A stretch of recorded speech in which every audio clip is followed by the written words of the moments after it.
shirt, changed, hair, up, dishwasher, stopped, let's go. Welcome to my bottom five books of 2019. These are books that I read and did not enjoy at all. I don't think I gave any books 1 star on Goodreads this year. I think a book has to be like really truly atrocious for me to get 1 star, and I've probably read 1 star books before in my life, but I can't remember them. Typically, if I'm going to not like a book, it's going to be because of the writing. I am very particular about writing style. I think if you are going to be published, you should know how to construct a sentence and make it interesting. So these are people I just didn't think that was necessarily the case. There's going to be other reasons why I didn't like these books besides just the writing. But that's going to be a big part of it for me. So, number 5. So the 5th worst book I read this year was Lies Jane Austen Told Me by Julie Wright. This was just, it was okay. It was very plain. It's a romance. It's about this girl named Emma who is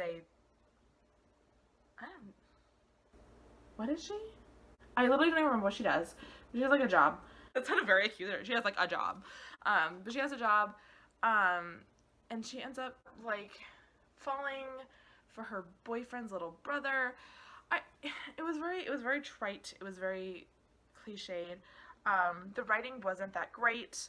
I got this at YellFest 2018, but it was not it was not an arc. So this came out in 2017, which is way too late for the main character, a white girl, to be using the word ghetto, which she does, I think, twice, to describe a place. At least she doesn't use it to describe people, but I believe she uses it to describe a place. I'm like, that's 2017. We super knew that wasn't cool. So basically, like, she's got the two love interests. Oh my gosh. She has the two love interests who are the two brothers. One of them who just like straight up negs her the entire time, and the other one who was just super boring. Like, he's fine. Like, there's nothing really problematic about him. And luckily she doesn't end up with the negging brother. So chalk one up in the win column. But the brother she has, it was just like boring, and like I can't tell you anything about him. This was in fact one of the first books I read of the year. It was pretty disappointing. Number 4 for worst books I read this year, we've got Impossible Music by Sean Williams. This is a story about a young guy who's a musician who just like music is his life, is his passion, and one morning he like wakes up deaf, and he has like this strange condition. I don't remember how, but it's about him sort of grieving through the loss of his hearing and like figuring out how to be an artist and how to be a creator, when this sense that was his entire life is now gone from him. I feel like on paper this is actually like a really cool idea. I will say that the author is not deaf. This is not own voices. I don't necessarily think that own voices is 100% necessary 100% of the time. However, this is a situation where I feel like if you like, I didn't like it. There is a love interest in this, and she is the most manic pixie dream girl I think I've ever read in my life. I can't tell you anything about her except that she's super cool and loves music, even though she's deaf, and like just every manic pixie dream girl trope you could think of, she is it. But also the main character, whose name is Simon, totally remember that. Everyone in his life sucks except for like one friend. So this whole story, if I'm remembering it correctly, I believe it takes place over 4 months. So like from him losing his hearing through the next 4 months. And everyone in his life is so mean to him because he is mourning his loss of hearing. Like, I get that it's not the same thing as losing a family member, but it's a huge change in your life. It's like any illness, like anything that's happening to you, like you mourn things, you mourn this change in your life. And it's only 4 months. Like, it's one thing if it was like 4 years and he still wasn't over it, he still hadn't moved on, he still, like, that's fine. But it was, 4 months is like in my head, so I feel like it was only 4 months, maybe 6. But people are like so on his ass because he hasn't 100% moved past this thing that's happened to him. And I'm like, I think 4 months is, I've never lost a sense, I've never lost a family member I'm very close to, so maybe I don't know what the fuck I'm talking about, but like, to me 4 months seems like a very reasonable amount of time to still be angry, to still be sad, to still be upset that this terrible thing that happened to you. I'm not saying it's terrible to be deaf, but it is terrible to have this huge, momentous, life-changing thing. And like, yes, I do believe that, this book leaves you and leaves him, the character of Simon, in a place where, like, you understand that he is going to have a full and rich and fulfilling life because being deaf does not preclude you to those things, and that's great and true.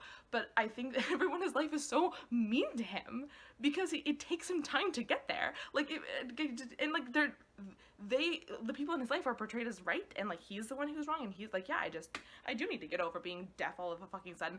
Like, they're just so mean to him, and they're never really called out for it. And I don't get. He has one friend who like affords him the space to be angry and upset, and he does. He has people in his life who help him channel that into the new art that he creates, and that's great and fine. But people are just like so rude to him for no fucking reason. I hated it. I hated everybody. He was also very annoying. So I didn't like the main character, didn't like anybody of his life except the one friend. Also the writing just wasn't good. So there's that. So yeah, this was just not, I was annoyed the entire time. I didn't really want to finish it, but I did. I don't like giving up on books. I mean, if you want to give up on books, it's entirely up to you. I'm not telling you how to live your life. You have one life to live. If you want to spend it reading shitty books, or you don't want to spend it reading shitty books, that's fine. I'm not criticizing. I'm just saying I don't like to quit on books unless they're super huge and I hate them. But this was fine. I could finish this. But it was just, I didn't like it. Sorry. Number 3 on this list is The Field Guide to the North American Teenager by Ben Philippe? I don't know. This is a book about a Canadian kid who has to move to Austin, Texas, and he hates it there. And so he is writing this like really snarky and rude field guide to the North American teenager, where he's sort of like classifying stereotypical people. So like the jock, the cheerleader, the theater nerd, things like that. You've seen it 1,000 times before. The main character is probably the most unlikable main character I've ever read, and I understand a character does not have to be likable to be valuable. There is value in dislikable anti-heroes or whatever. This guy's just a dick. There's nothing redeeming about him. You don't learn anything new by his dickishness. He gets called out for it, and like he has to confront his own biases or whatever. He just never improves. Most of the people in his life are also pretty boring. There are a couple characters I did like. But the whole time it was just like, when can I punch this kid in the face? Like, I moved from upstate New York to Florida when I was 9, and ever since my life has just been me desperately trying to get out. So like, I understand being forced to move somewhere you don't want to move and hating it, right? So I'm not, the conceit behind this book, I'm not against it. I hate living in Florida and I can't wait to leave. Did not choose to move here, would not choose to move here again. So like, I get the anger, but he makes it about the people, and I don't know. I felt like I was more mature at 9 when I moved than this kid is at 16 or however old he is. He's also like super misogynist. And he like kind of gets called out for it, but not really, and not in a way that I feel like, were this dude real, that it would stick. Like, no one sits him down and is like, you are a shit show of a person. It's just someone being like, hey, that's what Stockton is, and he's like, okay, you're right. I don't know. I didn't like it. By the way, those two and the one I want to say were all YALLFest picks as well, YALLFest 2018. So number 2 on this list, I actually kind of feel bad about, because I did get it signed by the author at YALLFest. I didn't know what it was. Like, he was just doing a signing and I happened to be there, so I just like hopped in line and got a signing. So this book is signed to me. And the author seemed very nice from the brief interaction I had. So I feel bad about this one. But it is Waiting for Fitz by Spencer Hyde. I feel like this one's reflecting a lot. Can you see it? Wait, there we go. This is a story about a girl named Addie who we are told has severe OCD, who ends up being committed voluntarily to a institution, a mental institution, where she, meets all of these other kids who are like in similar situations, and she ends up falling in love with this boy named Fitz, who is schizophrenic. This book is very short. I don't entirely know what like age group this book is for. I mean, it says YA contemporary on the back, but like part of it feels kind of childish in a way. So like this is own voices. Unlike Impossible Music, the author of this, I mean, it says right on the back, he spent 3 years during high school at Johns Hopkins for severe OCD. So he was institutionalized for the same disease that the main character was institutionalized for, and that's cool. I don't feel like I learned anything new about OCD in this book, even though I know intellectually that the author lives with OCD. As I was reading it, I was like, all of this feels like the stereotype of OCD. Like, it didn't feel new or complicated, or like, first of all, if you want to read a book about OCD, read Turtles All the Way Down by John Green. Stunningly written, really lets you know what it's like to live with thought spirals, what it's like to live with this thing inside you that you can't control. This, I didn't get any of that. This felt like someone Wikipedia'd the symptoms of OCD and then put them in this book, which is weird for someone who literally like has OCD. Like, I can't explain it. Fitz, the love interest who has schizophrenia, that's even worse. His definitely feels like it's just someone WebMD'd schizophrenia and wrote a character based on what they read there. And there are like so many things in here that like just don't make sense. Like, first of all, I don't know how old Addie and Fitz are, but they're like older teenagers, and they're like in a place with like a 12-year-old girl, and I'm like, this adult, I think Fitz is 18. So it's like, this adult man would not be allowed in the same ward as like a 12-year-old. Like, there's just, none of it feels real. None of it feels authentic. It feels like a bunch of concepts thrown together, and because it's about serious things like various mental illnesses, I have something in my eye. It feels disrespectful. It feels glib. And again, the writing wasn't good, but I've already talked about how the writing for none of these is very good. None of the characters ever really developed personalities outside of their illnesses. And the main characters, the two main characters, so Addie and Fitz, a little bit, but not like a ton, not really impressive amount. Yeah, again, I mean, I'm just gonna like flop it on the ground and say I didn't like it, but this one, it was more than just not liking it. I felt very, I won't say offended, but I felt put off by it. And like, if it didn't say on the back that this guy spent 3 years in an institution, I would say that he had no idea what he was talking about. But like, clearly he did. But it feels like he didn't. It feels fake. It feels contrived. I didn't like it. So my last book, the worst book I read this year, I actually don't have, because I rented it from the library because I had to read it from one of my classes in my final semester of grad school.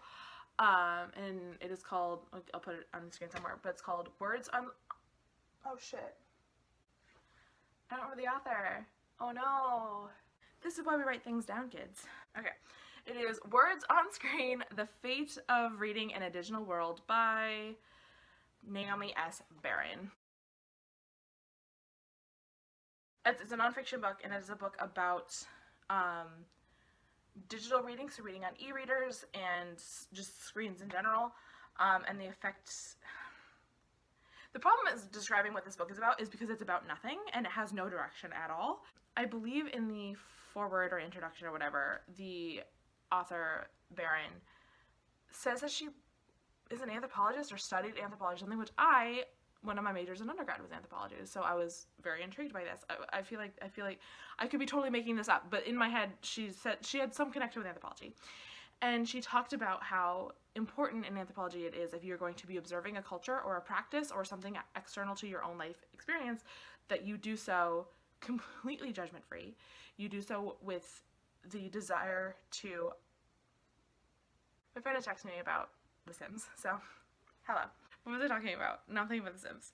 How if you are going to endeavor to observe a culture or a practice or a ritual or a custom outside of your own lived experience, that you must do so without judgment and with a desire to get the truth, to get the story, to get the data, whatever you need, as raw and untouched by yourself and your preconceived notions as possible. That is crucial for talking about things that are outside of your experience, because how else are you ever going to understand someone else if you are coming at it with all of your own crap smeared all over it? It was a very evocative image. So she says this, and she admits this in the intro, and then immediately follows up with, I don't care. I hate e-readers, and that is going to color everything I do in this book. And like just the blatant disregard for objectivity admitted on the page immediately set me off. I was immediately so annoyed by her, and it never went away. She would find studies and data, and whether or not they supported her opinion, she would find a way to write the story so that it, I'm so frustrated. She would find a way to tell the story using that data that supported her own narrative about e-readers. I should also caveat, I don't like e-readers. I don't like audiobooks. If I'm going to read a book, it is going to be a physical object in my hand with pages I can turn. That is me. That is what I like. I have an e-reader that I really only use to read fan fiction PDFs. I don't do audiobooks. I do podcasts, but I don't do audiobooks. So this is not me being some vociferous defender of my favorite art form, right? I don't like them. She made me an ardent defender of audiobooks and of e-readers because of how unreasonably anti these things she was. She talked about how it was faster for at her job, right? It was faster for her to have everything printed out and filed away, so if she needed to find something, she could just go through her file folder and find it, versus having things saved on the computer where you have to like click through folders and everything to get to what you want, and because the search function doesn't work. And I'm like, maybe your computer just sucks, because like, even though I too like things printed out and I too like having physical copies of things, I have no idea what the fuck you're talking. I'm so mad. She just like was so detached from reality, so judgmental, so like her data sucked, almost all of the stuff, like the majority of the studies and the topics she was talking about, she was talking specifically about college textbooks and students who study using like an online medium versus a physical textbook. And, like, I agree. I retain information better when I'm reading it on a physical page than I do when I'm reading it on a computer. This is true. But, like, she brings up the fact that it's cheaper. Like, textbooks are super expensive, and that it's cheaper to do things online. But, like, she brings up all the reasons they're, like, all the reasons... I'm so mad. This book made me so mad. The reason that this review has no focus is because the book had no focus. Okay, she was just all over the place all the time. Like, literally paragraphs weren't connected. She kept making the same points over and over again within chapters, within like across chapters. It was nonsensical. And all it was she wanted the platform to rant about e-readers. That's all she wanted to do. And she found the data to do it. And she found data that was, I would have considered pro e-reader, and she found a way to twist those into a story to be anti-e-reader. I had already, going into this book, I was already read however you want. Yes, I think it's better to read on a book. I think you retain more information. I think reading audiobooks, to me, I don't think it really works. I don't think it's the same thing as reading. But I also don't care. Like, I don't really care what people do with their lives. That's beyond me. After I read this book, I was like, read whatever the fuck you want. Do whatever the fuck you want. I don't care. She made me a loud defender of audiobooks and a loud defender of e-readers. Because to me, it's about getting the story. Hearing the story, hearing the information, however you need to hear it, however you get it inside your brain, inside your body, however you can get it to enrich your life, to make you a more well-rounded, more expansive person. Do it. Literally just do it. I don't care how you do it. Ugh, that book made me so mad. It wasn't just me. We talked about this book in my class, and like everybody hated it. Everyone thought the same thing. Even people who were like me, who don't like e-readers and who don't like audiobooks, even people like me were like, this book is absolute crap. It's horribly written, horribly organized. The arguments don't make sense, and they're also just not always wrong. Like, some of the things she said I did agree with, but they're not presented well, and they're not all right, so they all seem wrong. Oh, this book sucked so hard. So those were my bottom 5, the worst books that I read of 2019. I will say one thing I really was happy about was that it was much harder for me to pick only 5 good books than it was for me to pick the bottom 5. The bottom 5 for me kind of sort of stood out right away. There were a couple on this list that I almost picked, but it wasn't hard for me to scratch them off the list, whereas narrowing down my list of top 5 was very hard. There were lots of books that I really, really, really loved this year that just didn't make it. Should I have done honorable mentions? Yeah, probably, but I didn't, so. Okay, I have to go to Target. So, and laundry to do, and cooking to do. Oh my god, this is gonna be a busy day. Okay, thank you for watching. Don't read these books. Bye!